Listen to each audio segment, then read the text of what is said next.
Salutations Tadala, je suis le chef et on se retrouve pour la petite review du chapitre 1029 de One Piece.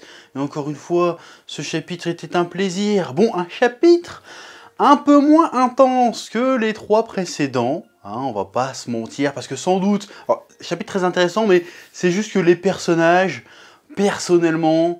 Je suis pas spécialement un giga fan de ces personnages, parce que voilà, moi quand ça parle que des chapeaux de paille, ça me va très bien, mais voilà, mais le chapitre est très bien quand même, attention, d'ailleurs je vais détailler, oui. Mais ce chapitre c'est un peu l'occasion pour moi de parler d'un truc qu'il y a dans One Piece qui est assez récurrent et qui fait partie à la fois des forces de One Piece, et en même temps je dirais pas des faiblesses, mais des handicaps de One Piece, c'est-à-dire que Koda, sur ces grosses batailles là qu'il fait... il a tendance à, à partitionner son récit. C'est-à-dire à segmenter un peu son récit. Bon, ce qui est logique, mais j'essaie de t'expliquer un peu mieux. C'est-à-dire qu'à chaque fois, en fait, il va découper avec des morceaux de sous-intrigue. C'est-à-dire que là, par exemple, le chapitre d'avant, on a eu un petit peu du duel Sanji Queen et un petit peu de je sais plus qui, en fait. Oui.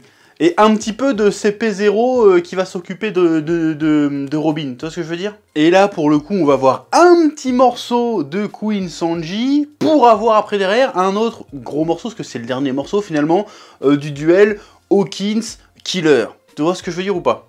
C'est en fait au milieu de la grande intrigue, il découpe plein de petites sous-intrigues, mais qui nous arrivent pas, qui nous délivrent pas d'un seul gros coup. Tu vois ce que je veux dire? Parce qu'en fait, entendons bien, il n'y a pas 36 000 façons de gérer ce genre de grosses batailles à grande échelle. Mais j'ai l'impression que sur la longueur, ça peut devenir un peu handicapant à suivre One Piece. Parce que, en fait, admettons, exercice de pensée, admettons qu'on ne retourne pas au duel Zoro King avant 8 chapitres, c'est-à-dire avant 8 semaines. Ou au combat Kaido Luffy avant 8 semaines, c'est-à-dire 8 chapitres. Entre-temps, dans ces 8 chapitres, en plus, c'est long, 8 semaines, il va y avoir aussi d'autres morceaux de sous-intrigue qui ont été laissés en suspens depuis le début de la bataille d'Onigashima. Donc, mis bout à bout, sur le temps long, sur la longueur, ça risque de créer un peu de la confusion. Parce que moi, personnellement, et c'est pour ça que j'ai eu beaucoup de mal pendant longtemps avec One Piece, j'ai pas une mémoire de dingue. Je vais avoir beaucoup de mal à me souvenir de ce qu'il y a eu 10 chapitres avant. C'est parce que mon cerveau est câblé comme ça, et comme je ne lis pas que One Piece, que je suis pas à 150 000% dedans One Piece, bah moi j'oublie s'il y a eu 10 chapitres avant, si tu veux. Donc je comprends les gens qui trouvent que cet arc en particulier, et les gros arcs comme ça, ont à côté une impression de lourdeur, une impression que ça traîne un peu en longueur, et qu'en plus on a un peu de mal à suivre toutes les sous-intrigues, parce que entre deux portions de la même intrigue, eh ben, il va y avoir 5 portions d'une autre intrigue, de 5 autres intrigues qui vont s'insérer entre les deux. Tu vois ce que je veux dire ou pas? Donc au final, on peut avoir une sensation de lourdeur et un peu de brouillon, alors que c'est une sensation que t'as pas. Encore une fois, j'en ai déjà parlé dans ma première review de chapitre 1027, je crois. C'est une impression que t'as pas quand tu lis tout en tomes reliés, en fait. Tu vois ce que je veux dire ou pas? Oui. Et on pourrait imaginer qu'Oda pourrait prendre le parti de plutôt de tout segmenter en petits morceaux, en chaque petit morceau de petites sous-intrigues, de prendre le parti pris de s'attaquer à chaque sous-intrigue une bonne fois pour toutes, en faisant des segments. Genre là par exemple on a le segment Queen Sanji, et ben on va au bout du duel d'un coup, d'une traite. Genre si ça doit durer 10 épisodes, 10 chapitres, et ben ça va durer 10 chapitres, mais on aura hop d'une traite, on pourra suivre le duel Queen Sanji d'un coup. Pareil, après on va enchaîner, vas-y, tu veux faire Hawkins Killer, bah tu fais Hawkins Killer mais d'une seule traite. Tu veux faire Big Mom contre Kid et Law, et ben tu le fais d'une traite. D'autant plus que dans cet arc là, toutes ces batailles ont lieu parallèlement les unes aux autres. Donc ça pourrait être une solution pour qu'on ait un meilleur sentiment de continuité sur la longueur. Alors est-ce que ça rendrait le récit moins long? Je ne sais pas, c'est pas sûr du tout, mais en tout cas on aurait un sentiment de continuité plus consistant, si tu veux. Ce serait beaucoup moins frustrant, je pense, à suivre comme ça. Je pense qu'en faisant comme ça, sur la longueur, ce serait beaucoup plus linéaire et beaucoup plus digeste. Mais encore une fois, je parle pour un mec comme moi, qui, malgré que je commence à me, à me familiariser avec la narration One Piece-esque, je comprends tout à fait les critiques qu'il peut y avoir à ce niveau-là, en fait. Parce que c'est pas évident de se bouffer One Piece, encore une fois. Je commence à m'habituer, je commence à avoir les arcanes secrètes, si tu veux, mais ça, je comprends tout à fait qu'on puisse être inconfortable avec ça, et qu'on peut trouver le récit un peu alourdi à cause de ça. Voilà. Donc voilà, c'était ma petite réflexion sur la structure du récit de One Piece. Bon, je serais curieux de savoir ce que t'en penses. Si t'as compris ce que j'ai raconté, encore une fois, c'est pas que je te traite de débile, mais je sais que des fois j'ai du mal à articuler mes pensées. Même si j'écris mes reviews et tout, des fois c'est pas très clair.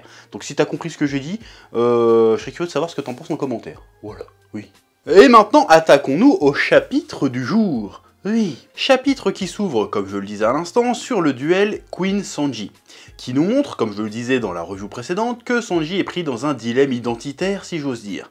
Parce que oui, il devient plus balèze, mais ce faisant, il craint de devenir ce qu'il craint et déteste le plus, un Vinsmoke pur et dur. Il ne veut pas devenir un humain invincible au cœur froid et perdre son humanité. Sujet intéressant, et j'ai comme l'impression qu'Oda veut traiter ça en mode un peu second degré. Genre la scène où t'as les hommes de Kaido qui le voient fuir et à moitié parler tout seul, c'est clairement pour se foutre de sa gueule. En mode le gars il a une crise existentielle au milieu d'un combat parce qu'il devient trop fort. Il se pose des questions légitimes, mais quand même un peu con. Bah oui, le simple fait qu'il se pose la question s'il est encore un humain, bah prouve qu'il l'est encore en fait. Et oui.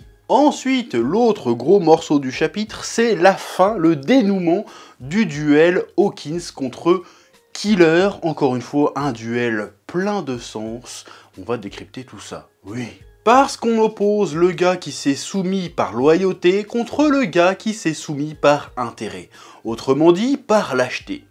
Killer, si je me souviens bien, il a bouffé un smile et s'est rangé au service d'Orochi pour sauver Kid, alors qu'Hawkins s'est rangé au service de Kaido juste pour sauver son cul. Tu rajoutes à ça qu'Hawkins se bat comme une pute à utiliser la loyauté de ses adversaires envers leurs camarades contre eux, bon le symbolisme, la métaphore elle devient évidente. Hawkins en fait il était incapable de croire en la défaite des empereurs, parce qu'en fait, Hawkins, finalement, à bien regarder, il n'y a rien qui l'anime vraiment. Lui, il est juste à compter ses cartes et à penser à ses intérêts. C'est-à-dire, il n'a pas spécialement du sens de la camaraderie, il n'y a personne qui compte pour lui, il semble pas avoir une ambition extraordinaire. En fait, Hawkins, finalement, c'est un peu une pute, mais c'est surtout, finalement, un espèce d'homme de paille, tu vois. C'est-à-dire qu'en fait, le gars, il est là, il est vivant, mais finalement, il n'y a rien qui l'anime vraiment. Le gars est animé par rien, parce que à part magouiller, en se fiant à ses cartes, magouiller pour gagner un peu de misérable temps de vie en plus, bah le gars il fait rien de bien pertinent en fait. Parce que, ok, il gratte du temps de vie en plus, mais son temps de vie est animé par quoi? Bah absolument rien, à part le fait de vouloir survivre un peu plus. Voilà, c'est un personnage hautement médiocre, hautement méprisable à bien des niveaux, et surtout, par rapport à ça, par rapport aux autres pirates. Forcément, oui. Alors forcément, quand un mec comme ça tombe sur des empereurs ou tombe sur un Killer, un Kid, un Luffy, un Law, un Zoro, ce mec-là ne peut que perdre, ne peut que se sentir comme étant une grosse merde. Parce que il est animé par rien, et eux, ils sont animés par quelque chose. Eux, ils entrevoient le changement, parce qu'en fait, ils ont de l'espoir et ils croient en des choses qui les dépassent, en fait. Lui, il croit en rien, donc finalement, c'est une merde. Oui. D'ailleurs, on va en reparler du finish de Killer. Là, Killer, il nous a fait une jojoterie. Là, je dépose le terme, il a fait une jojoterie, c'est-à-dire qu'il l'a niqué à la jojo. Qu'est-ce que c'est niquer quelqu'un à la jojo? C'est-à-dire, je te balance une punchline qui remet toute ta vie en question. Genre là, la punchline, il me semble que c'était... ouais, en fait, l'avenir que t'as vu, c'est celui où tu vas mourir, en fait. C'est ça, sa punchline. Et puis après, boum, je te révèle ton point faible, qui a priori était évident, mais auquel personne n'avait pensé. Et je te nique comme ça, et du coup t'as l'air d'un con, et puis t'as perdu en fait. Là c'est vraiment technique Joestar, il s'appelle Killer Joestar certainement, ou Joestar, très certainement. Je suis sûr que tu regardes ses épaules, il a une étoile quelque part le gars. Il a un stand le gars, c'est obligé. Oui. Bref, c'était stylé, d'autant plus stylé qu'il a retourné finalement la tactique d'Hawkins contre lui. Hawkins se servait de la loyauté de Killer envers Kid pour l'abattre, et finalement, c'est cette même loyauté qui va ouvrir la victoire à Killer. Killer connaît Kid et a conscience qu'il lui manque un bras. Erreur de calcul de la part d'Hawkins pour le coup.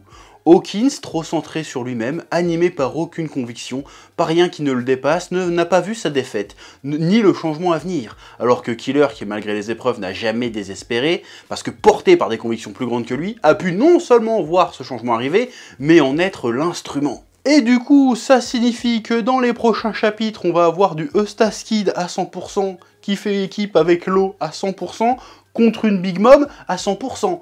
Là, je pense qu'on peut dire décemment qu'on n'est pas prêt. On peut dire que ça va être un sacré bordel. J'ai franchement hâte de voir ça. J'ai franchement hâte de voir ça, même si j'ai un peu du mal, je l'avoue, avec les combats de Big Mom, parce que graphiquement, le design de Big Mom est tellement, je suis obligé de le dire, est tellement dégueulasse, le design de Big Mom, que je comprends pas où est sa tête sur le corps de Big Mom. C'est pour te dire. En plus, elle utilise des armes qui ont des visages, qui ont des trucs. Elle a 3 épées, 20 000 nuages différents.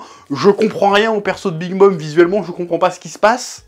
Je sais juste que c'est pyrotechnique de ouf. Alors si en plus t'as Eustace Kid qui arrive derrière avec tous ces bouts de métal et l'eau qui se met à découper partout, ça va être absolument n'importe quoi. Je veux voir ça. Ça va être épique, forcément. Alors ça sera peut-être pas aussi épique qu'un Kaido Luffy 100%, mais on va se régaler, je le sens bien. Mais on verra ça dans les prochains chapitres.